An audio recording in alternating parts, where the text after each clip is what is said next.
And, so people that are listening, if they're thinking of selling and they know they need to do things like update flooring, or maybe they want to put new cabinets in or something, those are anywhere from like 2 to 4 months out to even get them ordered and get them delivered. And so you do have to plan ahead.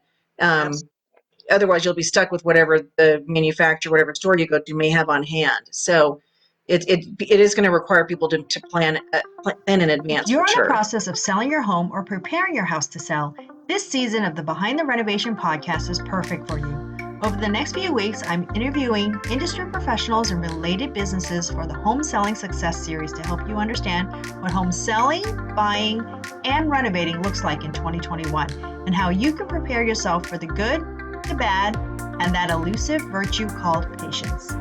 In today's episode, I am interviewing Jennie Norris, who is the chairwoman of the International Association of Home Staging Professionals, the world's largest home staging trade association. She is the president and CEO of StagedHomes.com, educating real estate agents and stagers worldwide. Jennie also owns and operates Sensational Home Staging, serving the greater Denver region. Since 2002, she and her teams have staged over 5,800 properties for sale and over $3 billion in real estate. From developing curriculum, mentoring colleagues, and providing leadership to thousands of home staging and real estate industry professionals, Jennie is dedicated to advancing the standards of home staging and the valuable services they provide. She is a marketing and social media guru, best-selling author, and contributor to Inman News, NAR Magazine, and Riz Media. Jennie currently lives in Littleton, Colorado with her husband of 34 years and is a mother to 4 grown children. You can find Jennie on Instagram at Jennie Norris 16 or visit her at sensationalhome.com. Renovating your home doesn't have to be difficult. It's all about understanding some key principles and having a plan. Welcome to the Behind the Renovation podcast. I'm your host, Alice T. Chan.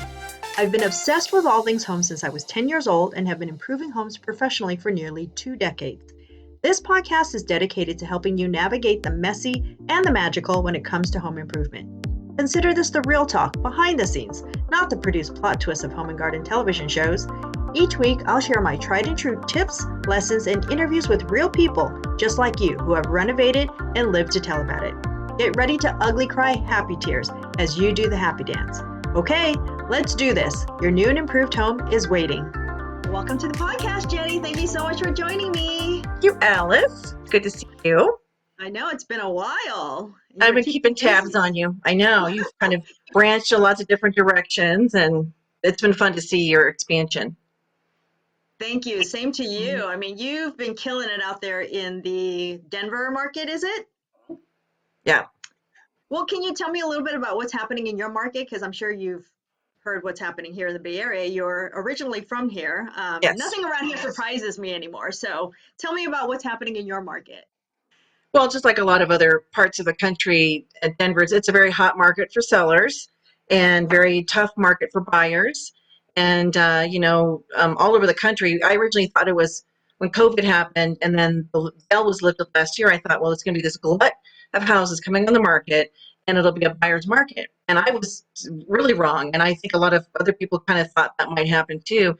And it has just never slowed down. So there's a lack of inventory nationwide. So we definitely feel that here. There's people that move to Colorado. It's one of the top states people come to, not the top, but so for sellers, just about anything will sell.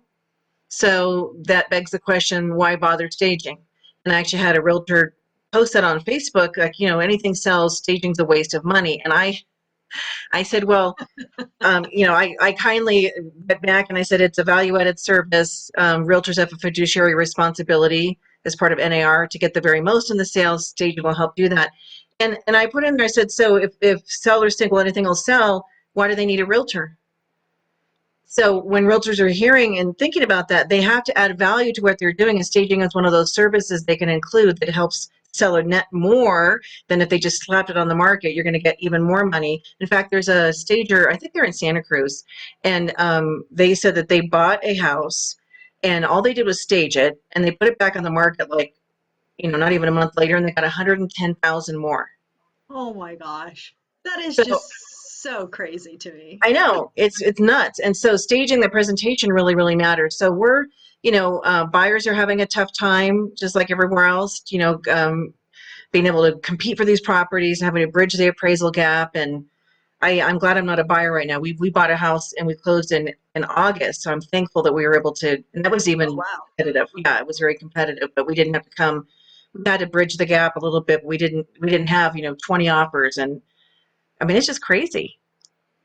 I know you get so much noise from people on all sides, right? Oh my gosh, be careful. The housing market is going to just plummet and everything is Right, just going to, insert your own expletive there. But right. I haven't seen that. And you didn't see that in your market either. So let me ask you, because you're in the business of home staging, you're helping people market and sell their properties. And your business, did it come to a halt because of the pandemic, or how has that changed over the No, so past year?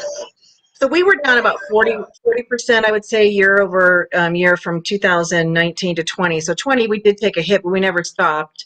And I told the team, because we were still considered an essential service. They actually didn't like name home staging. We just sort of flew under the radar.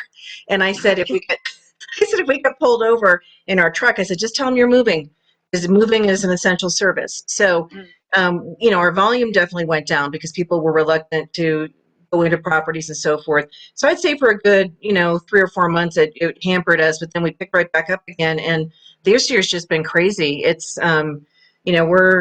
we're maxing out. We're doing probably 12, 13 stagings a week. We have pickups. I mean, it's just nothing sitting for more than a month, which happened last year too. But this year, it's really unexpected if something goes longer. Those would be the higher priced properties.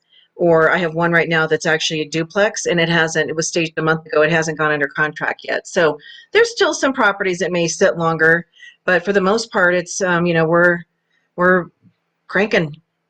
So now, do you work mostly in a city area, or are you more in the suburban area? We go all over. So it's a staging company. So it's sort of funny because, Bay Area, you could take an hour to drive from San Francisco down to San Jose or longer, depending. Right. And so here, when we moved here, it's sort of funny. It's like nobody wants to go more than 15 minutes. They feel like it's really far. And I even asked, like when we first moved here, how far is Colorado Springs? So just so for people watching, it's about 2.5, maybe 3 hours, depending on where you start from. And so Okay. I literally had somebody say to me, that's really far away. You're probably going to want to spend the night because that's like a day trip. And I was like, well, kind of, I didn't map it out. And I said, so it's just sort of funny. The mentality here, people don't want to go beyond a certain zone. Well, we go everywhere. So we go into the foothills. We just staged a house that was 34 acres, farmland.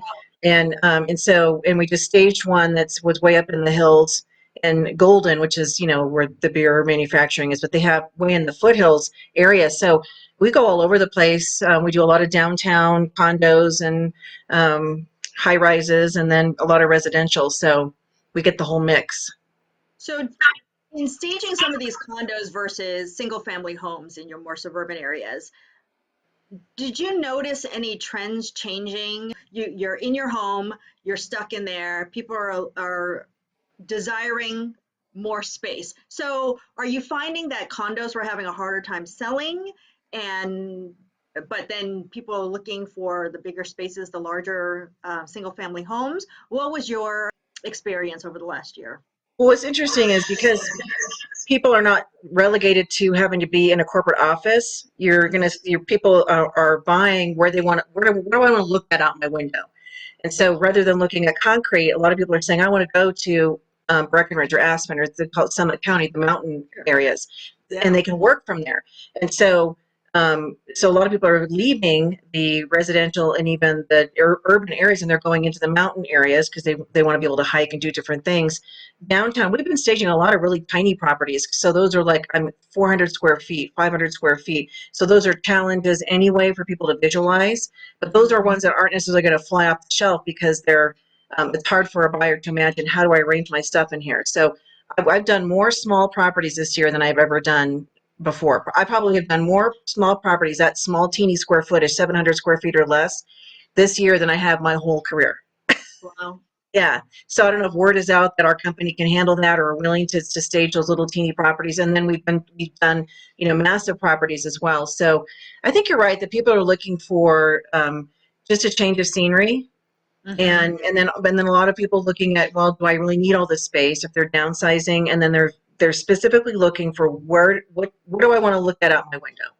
And so I think, a lot of the companies, we actually had one of these big corporate offices, they put all this money into building downtown Denver, and they're not going to move in. They're just going to let it go. They're Wow. not, yeah.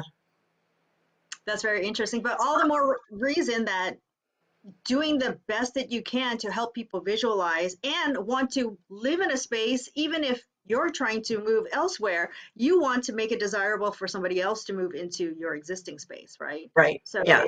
regardless of the size, I can't even imagine living in 400 square feet. That is so small. I That is know. so tiny. But we all have to start somewhere, and there's a different lifestyle for different people.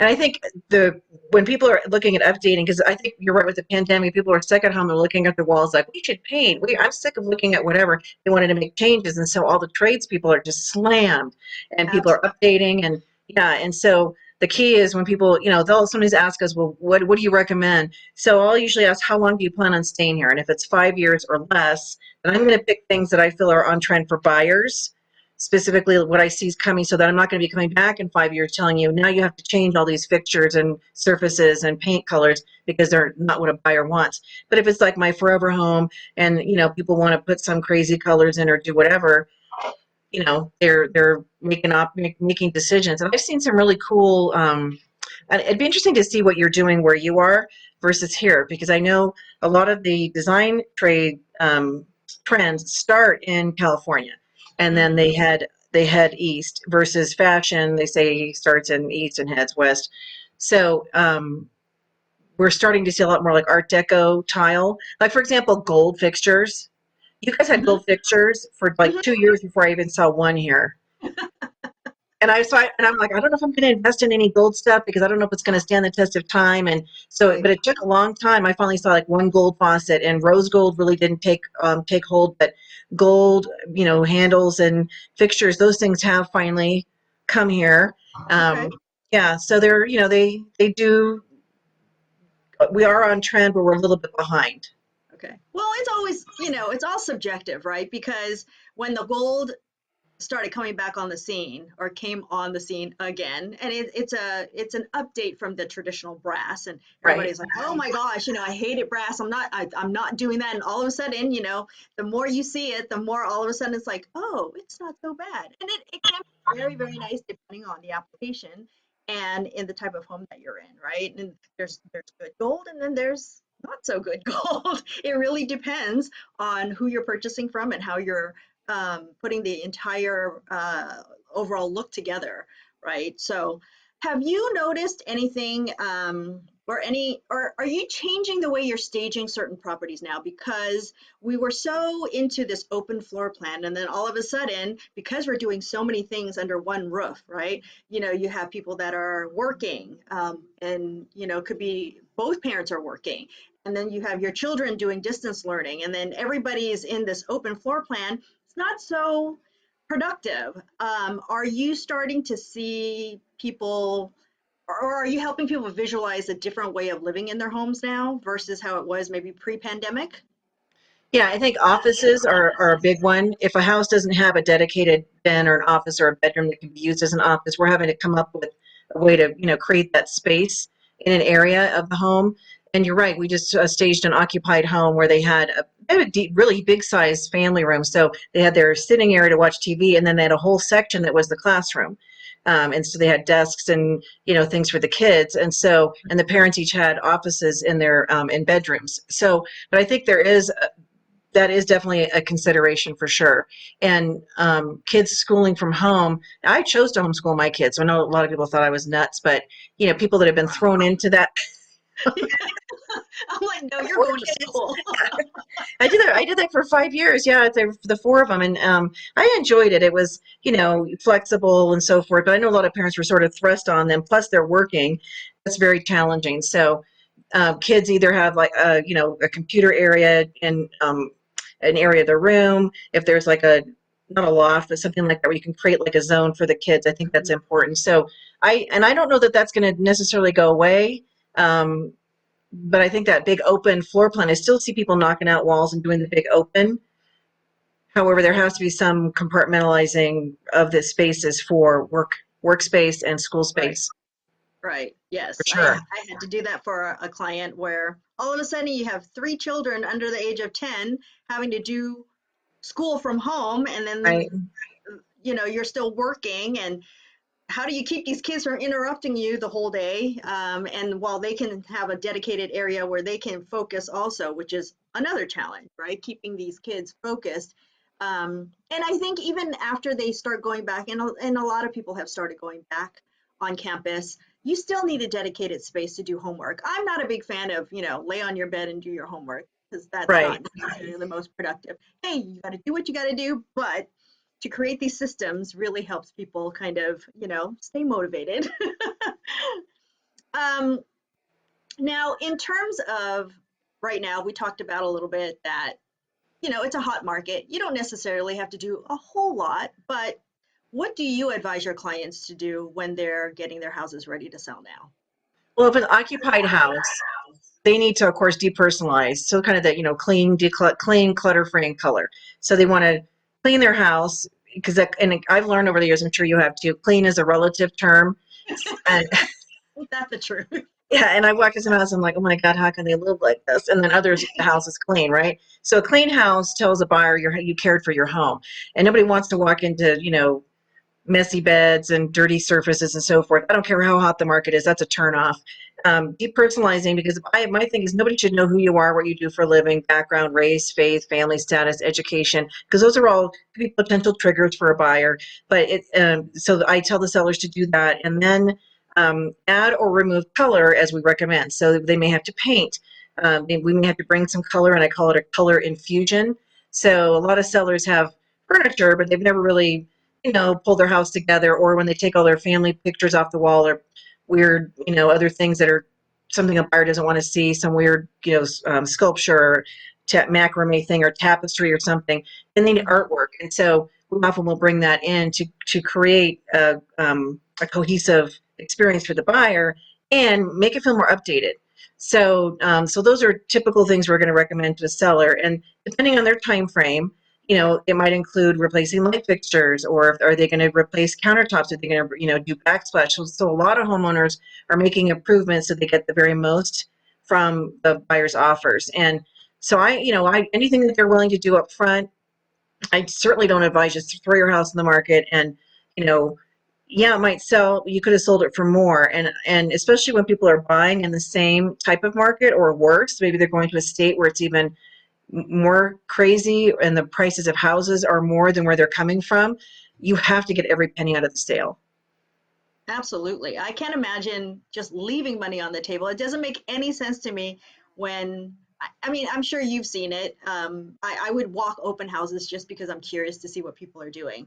And I remember a property I worked on a couple of years ago where we helped them update the home. It needed it, and it was a very small budget, but we did the most we could out of that budget or within that budget.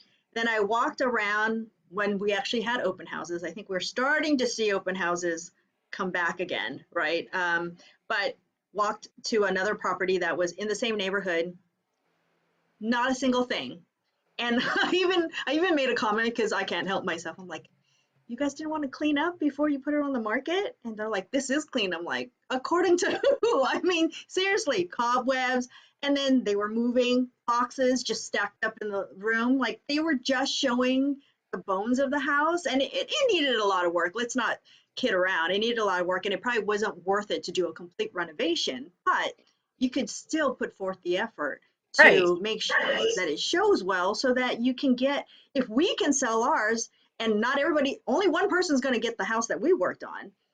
You're going to Right. get, your our overflow over to your property, but they would never pay the same amount they did for that house that looked amazing. Go to your house that looks like it's work. It's a fixer upper. It's literally a fixer upper. So Yeah, and I think it's a shame when people do that. It's very short-sighted.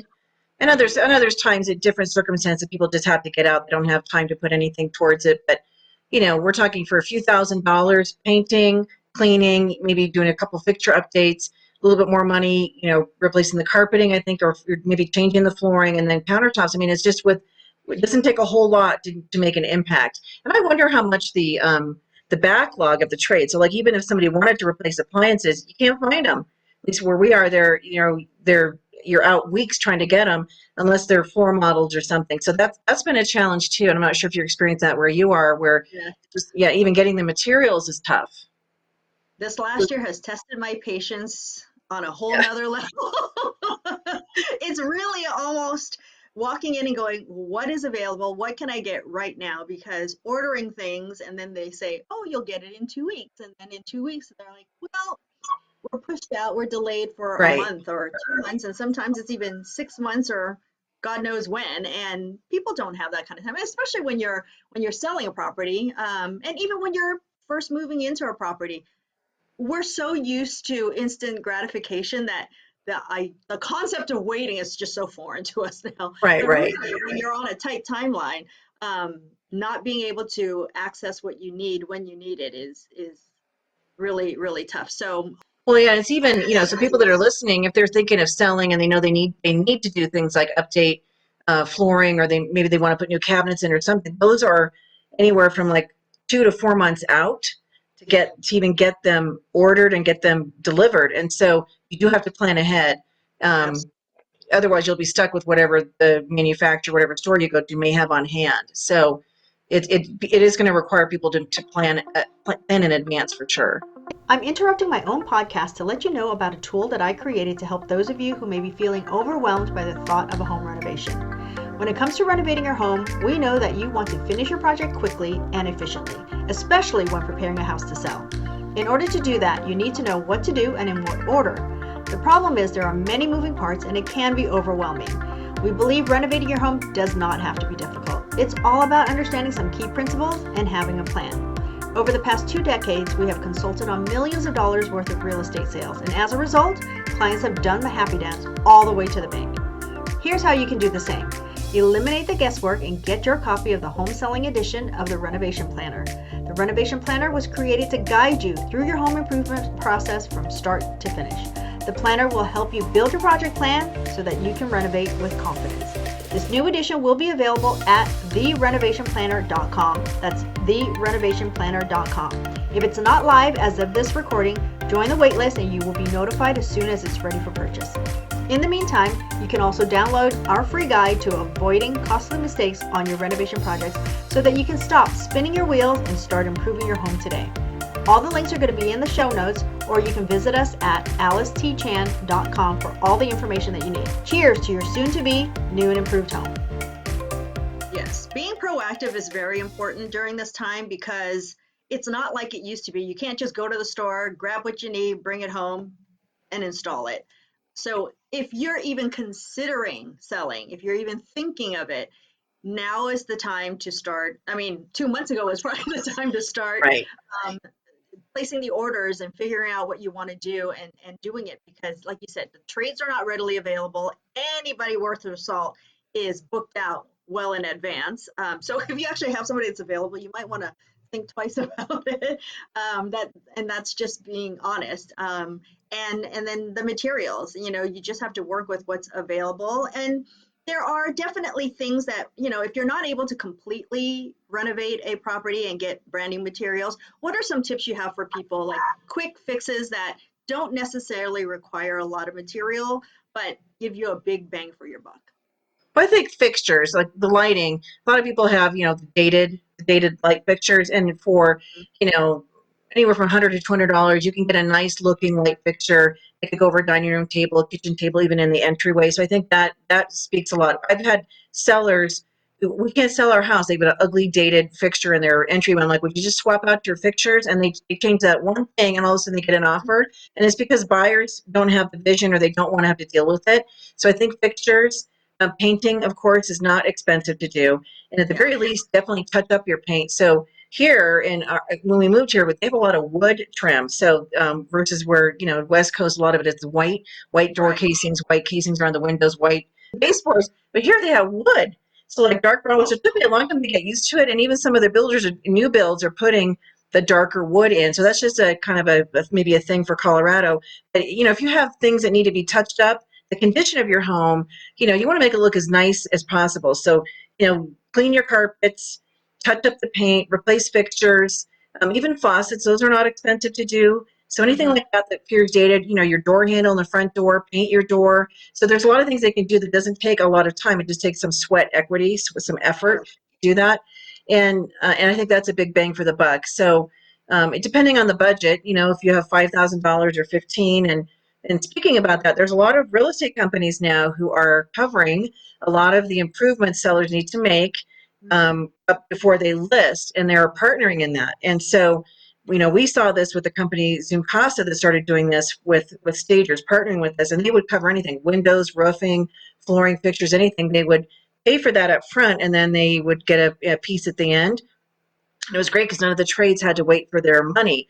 Well, now, and they're still doing that. They're a big investment group, I believe, and so they're out of I think Northern Cal or Southern Cal and Santa Barbara is where their two owners are located.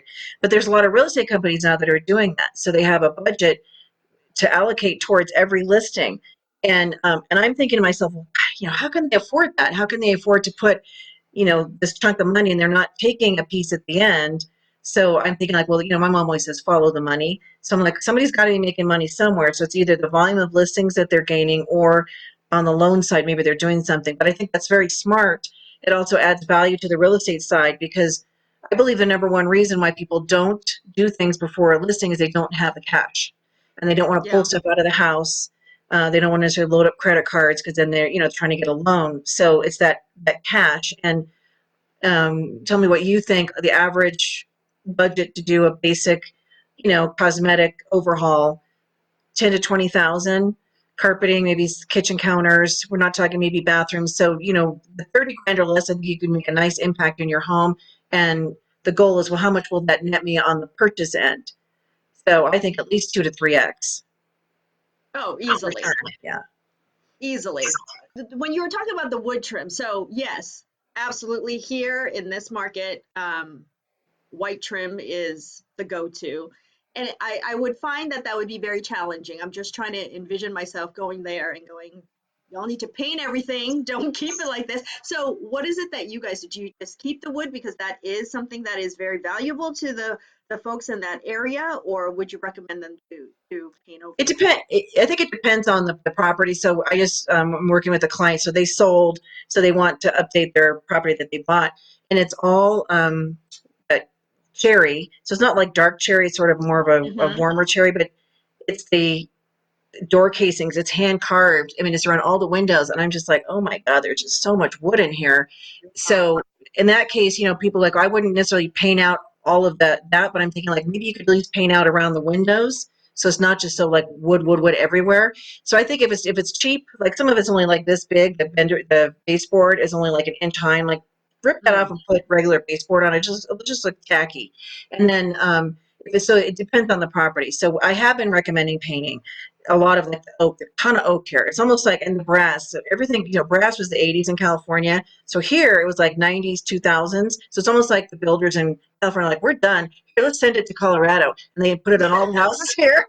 And That's then, what they did in Texas too. Same yeah, thing. Like whatever we didn't need anymore, they shipped it off to another state, and then it yep. was like the thing over there.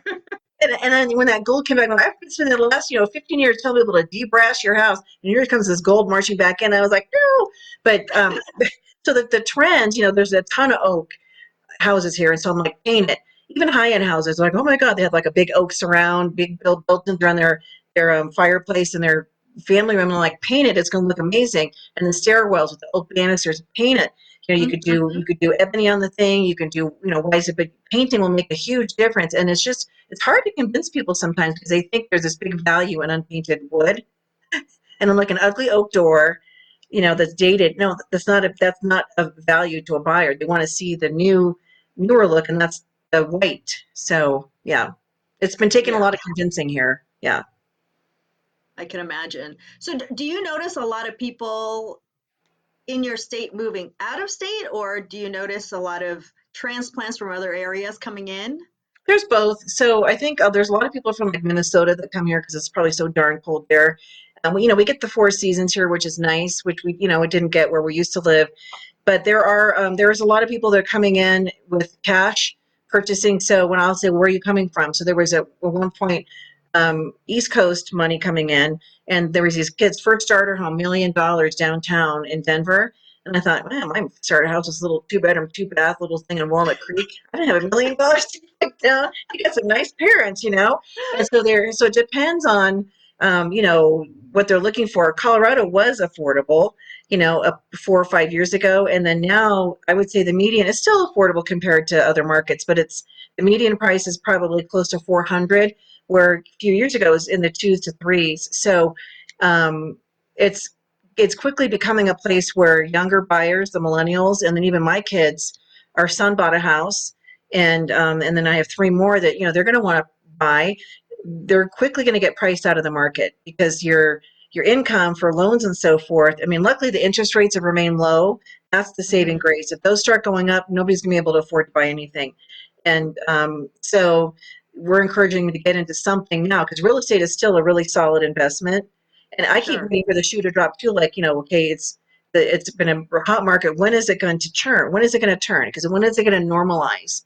And they're predicting another year of this, and then they're saying it should, hopefully normalize. But it's all about supply and demand. And we have when we first moved here, there was no new construction going on. There really was no new builds, and so now there's just a ton of activity Mm. with a lot of builders here. So there's a subdivision going in, 12,000 homes going in, not too far from where we are. And so then that begs the question: infrastructure. Where's the water going to come from? And you know, right? So it's You'll just just be in a low flow state like the rest of us. right, exactly. Don't water your yards. Everybody has rocks. Nobody has trees. What is a major industry in your area? Because here in Silicon Valley, I mean, we know Right. it's technology and all of that. And so because of that, we are kind of in our own little bubble. As much as everybody keeps saying that, oh, the bubble's going to burst. And I've been hearing that for the last 2 decades. Right. We're still going strong. There was that little blip for a little while there, but that was kind of nationwide, and that was a whole nother reason for it. But in general, our pricing continues to rise. I don't see an end to it, really. I mean, it might level off at some point a little bit here and there for a minute, and then it'll keep going up again. I think it'll depend on the economy too. So Colorado's economy is pretty strong. So the number one industry, one of the big ones, of course, is marijuana, and I think a lot of Oh, people came here for that. I mean, it's $1 billion industry. It's huge. And I remember serious. driving around because when I was lived in Palos Verdes, we would hit skunks. People would kill a skunk, and you'd smell that skunk smell. So Hmm. riding around here, I'd be like, "Ah, did somebody kill a skunk?" And that's the smell of the grow houses. And so you could just be driving around on the freeway, and you get this big whiff of something because there's the big warehouses full of grow houses, or they're the trimming and so forth. And in fact, as a stager, I could not compete for warehouse space with the growers because they make so much money. So I had to go into the outskirts to try to find a space that was more affordable for what we needed to do for our warehouse. Plus, I didn't want to be adjacent to something because that smell would glom on.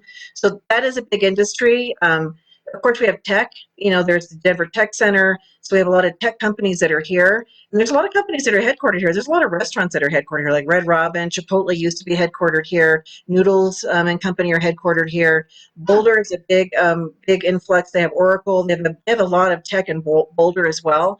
Amazon has facilities everywhere. So it's a big mix. I mean, so I would say tech is a big one, which people probably surprises people, and then the industry itself. We're the number one state in the country for breweries, for little microbreweries. So there's a lot Interesting. of So there's a lot of that. Yeah, so it's an interesting state. There's a mix of everything. So, have you had any, since marijuana is such a big industry where you are, have you had any run-ins with that in residential properties?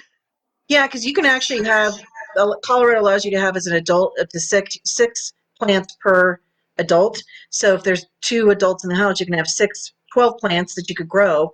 And so people are either going to grow them outside or in a grow room. And then, and of course, there was the DEA. There's also been a lot of illegal stuff coming in. They've done, people took over these really beautiful homes and were growing illegally from cartels and so forth, and they've shut those down. But Hmm. yeah, if you see a grow room, the advice is staging is like, well, not everybody's going to want to appreciate what is here, or even the paraphernalia, you still have to put it all away. So I treat it just like anything else that a buyer probably doesn't want to see. It's a personal preference. Not everybody here, smokes. And I mean, there used to be the big thing, 420, which was April 20th, which started, and my husband knows all this because he's so knowledgeable about that aspect of it growing up in Northern California. But it was from kids in high school at 420 every day would get together and I guess smoke pot. And so that's when people say, are you 420 friendly? That's where it originated. And it was from a Northern California city. This is where it came from. And so April 20th every year used to be this huge thing in Colorado that people would smoke marijuana openly. There'd be like the big cloud of smoke over the state. And so since it became legal, it wasn't even a thing this year. It wasn't a big deal. So it's sort of been accepted. There's, pros and cons to it, medicinal versus rec. But you just can't have all that paraphernalia out because there's still people that have, they don't want to see that. It's just like if cigarette butts or something like, you want to make sure everything's cleaned up, and it does have an aroma. And so I know what that is. I recognize it. Yeah. So I Even did I'll tell you a funny story. When I lived in California and I was staging in Sacramento, my husband did have a listing in a very nice house in Roseville. And the people traveled. They were these corporate executives, and so their house it was a mixed media. So they had some stuff. We brought some stuff in, and so they had this cat that was, so they weren't home when I staged, and this cat kept hissing at me, like swiping, and I'm like, "What's your problem?" I love cats, and so I'm staging, and I go to the family room, and they had some stuff on a table, and so it's ceramic, and I'm like, "Oh, this is kind of nice." So I arranged it, and I put like a candle and a plant and a runner, and then Don, thank God it was my husband's listing, because he comes in and he started looking around. He gets to the family room, and he starts cracking up, and I said, "What's the matter?" He goes, "Don't you know what that stuff is?" I said, "No." I said, "Well, stuff the homeowner had out. I kind of liked it. It was, ceramic. It had some colors. I thought I would use it." And he goes, "You honestly don't know what that is?" Because I did not grow up with any knowledge of anything. And I said, "No." And he goes, "That's a marijuana pipe in a bowl." And I was like, "Oh my God, I had no idea." And I had staged it really beautifully on the table. And so now I know what a bong looks like, and I know with some of these paraphernalia, but not everybody does. And but that was sort of funny. So it has become more accepted, but you still don't want to have all that stuff out. Yeah. Oh my gosh. You're going to have to do a tutorial on how to stage with Yes. those accessories. A 420 friendly staging. Yeah. That's hilarious. So in your state, it doesn't hurt the listing in any way. It's kind of accepted, or how does that work? Because That's I kind know of here it's not so much. yeah. I think people still have to be mindful of that's a personal thing that they do want to put away, and so I haven't run into a thing where they have a bunch of plants in the backyard, and there's only a certain time that those grow anyway. But I wouldn't, if I came across a client that had a bunch of paraphernalia, I'm like, you got to put all this stuff away. You cannot leave this out for showings because that could be a turnoff to buyers. So I think you treat it just like any other sensitive thing, whether weapons or jewelry or things like that. You tell people to put those away so that it's appealing to every every buyer, Let's right? lock up the guns. Let's not have them Exactly. laying around. Wow. So you learn new things. I often wonder because we're so engrossed in our own geographic area that we don't know what's happening elsewhere. You kind of have a general idea, but really, unless you're living there, Right. you don't really have a true appreciation. Thank you so much for sharing all this information Yeah. with us. One last question for you, Sure. and I'm sure you have plenty, but what would you say is the craziest story or craziest thing that's happened to you over this past year? Past year, the craziest thing. There's been a lot. Staging wise, I mean, just the typical stuff, staging and getting stuck with the truck in the snow. That's something we never dealt with in California. So you're up the hill, can't back the truck up. So we had a house where they're told ahead of time, like, you need to de-ice your driveway. You need to make sure it's clear so that we can get this big truck up there. And the truck got stuck in the ice and almost went off. I mean, it almost went sideways and almost fell Wow. Oh my God, over. that's so scary. Yeah, and that's kind of like the stressful stuff. And so, expanding into a warehouse. So we did that. It was a year ago in like May, June, and then I expanded. I went even bigger. So just that whole piece of it, that side of the logistics is a little nutty. Managing all of that, and yeah, but we've staged a bunch of different types of properties. We had just one where there was a homeless person that evidently had gotten in the house before we got there, which was good. So they're just you never know what you're going to encounter as a stager. Interesting clients. Some are really appreciative of what we do. Others are like, I don't like that picture. And my thing is like, that's okay. It's not for you. You're not buying the house, and your buyers are going to love it, you know? And if you really love something that much in this house, you could take it with you to your next I one. know. I know. It's funny because Kevin Tane, who I know you know, he has more crazy stories than I think any stager that I've heard of. He just had one where he went in to preview a house and he thought it was vacant, and he said he unlocked the door and this naked lady came walking out, a little older woman. She was nude and she came out and she, instead of stopping and putting clothes on, she came towards him and she goes, "Well, let me turn the whatever she was going to do." And he's like, "Please go put some clothes on." And I think I would probably be like, bye. If something like that happened to me, I'd be like, I'll leave. I'll come back another time. You know, it's just you're Apparently, dealing this with is not a good people. time for you. Yep. Because it's a people business. Wow. So and people have I've seen some strange things in houses. Artwork that's like um, pornographic. That type of stuff. Like it's personal preference, but and then you have to do the whole thing of why they can't leave it out because they really like it, and so you have all those We have actually a secret Facebook group that we take pictures of those things. We put them on a group. It's called Precious Treasures, the tragic collection of things we find in clients' homes, and just interesting stuff. Here, there's a lot of carved bears and a lot of Southwest. It's almost like in the '80s, the Southwest people came strolling through Denver and sold every Katrina doll, every tapestry, every piece of art, every area rug that was Southwest motif, and the people poured it into their houses, and so their house is just it's a Southwest theme. Well, that's not really Yeah. on trend. I mean, a couple things is okay, but not the whole thing. And so I see that a lot, and I didn't see that a lot in California. So it's interesting how certain areas will take on certain characteristics, or you'll see a Sure. type of decorating things that people put in their Aesthetic. homes, Yeah. and I'm like, God, another house, people just dump all the Southwest stuff in. And it's not even nice Southwest stuff. It's just crappy Southwest stuff. It's like the tacky stuff you might find on the roadside. And I apologize Yeah. to my clients that are watching. I love your houses. I love working on them. But we're just trying to be honest and we're trying to help you Exactly. here. It's all the Oh, God, kissy just stuff, edit that right? It's part. like, yes, we all love Hawaii, but we don't want to live in like, Right.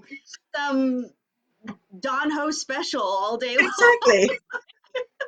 Yeah, and people take their sports here very seriously. I mean, Broncos, and so orange rooms, and so I just staged a house for a client. He loved the Raiders. I said, you cannot leave any of this stuff on. He goes, why? I said, because people here are Raider haters. And I said, I don't have a problem with Oakland Raiders. I come from the Bay Area. I said, but you can't have any of that out. And so it's just sort of funny because that's not necessarily true in every market where you could have a different team. But it's just it's the dynamic here, and that's I think as a stager learning what the buyers want, what the general population, what do they expect to see, and things like that could be a potential issue for buyers, in a normal market, maybe not this kind of market. Then you advise them properly, and it's a learning experience for sure.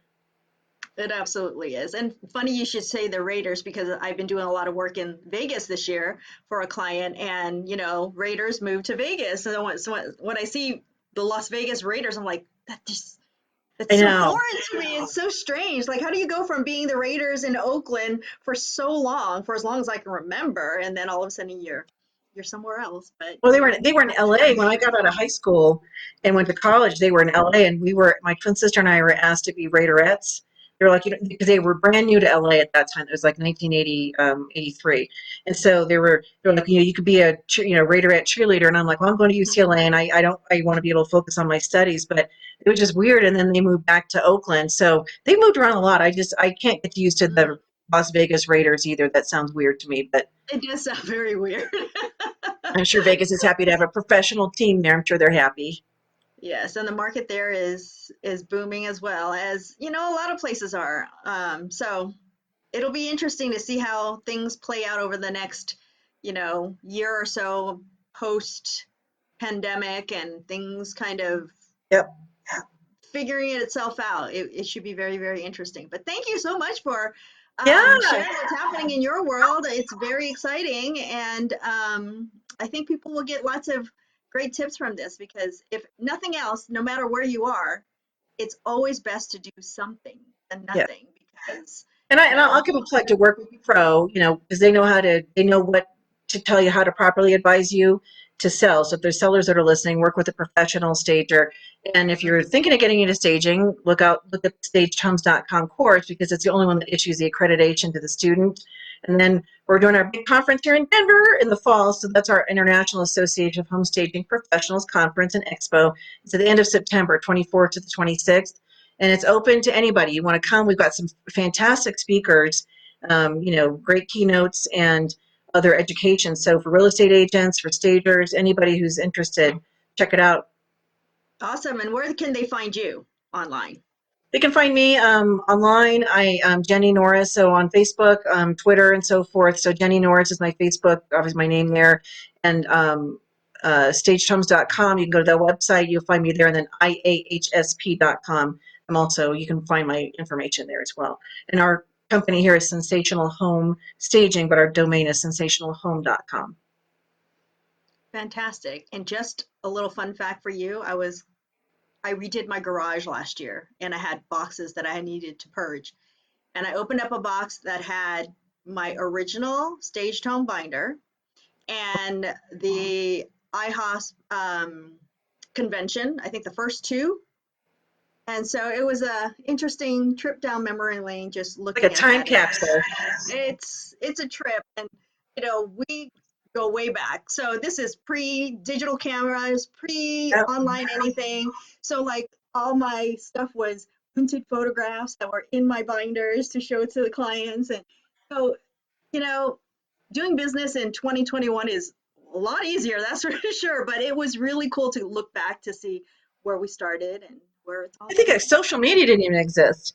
No, Facebook didn't not start at all. until 2008. I'd been in business 6 years by then. And it was, yeah, you're right, developing the pictures and having, and then, the 1 hour development and having to put them in a binder. And it was just, yes, those people watching, it's like we had to walk 2 miles in the snow each way to get to school and back. And we still need to educate people about what home staging is. You have no idea. I know, it's crazy. All right. Well, thank you so much, Jennie. You have a great My day. pleasure. Thanks for having me, Alice. Take care.